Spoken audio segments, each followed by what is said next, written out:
In a city forgotten by time, hidden among the mountains and shrouded in constant mist, lies a story that haunts even the most skeptical hearts. It is the legend of the Clock of Lost Time, a cursed relic forged by human hands but seemingly imbued with the power of the gods.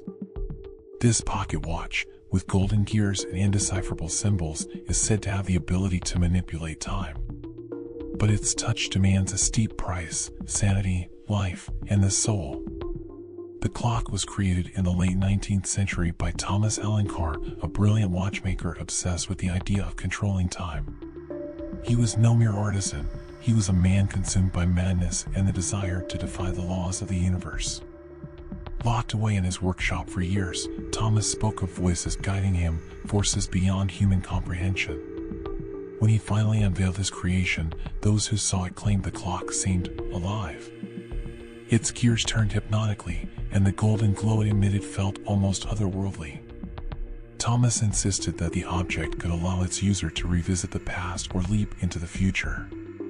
But when he activated the clock for the first time, he simply vanished.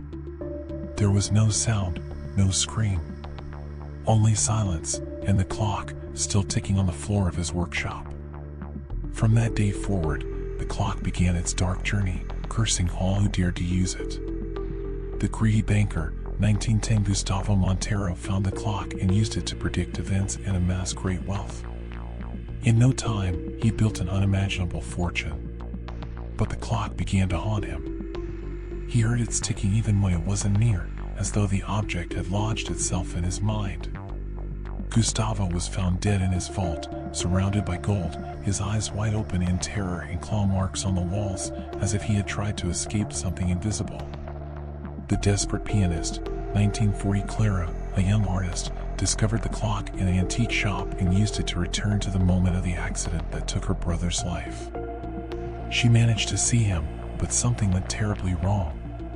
Clara began hearing voices and seeing images from other times, all colliding in her mind. Gradually, she lost her grip on the present and was found wandering the streets, repeating, "I saw it all and lost it all." The obsessed historian, 1985 Edgar, an academic in search of truth, used the clock to witness historical events.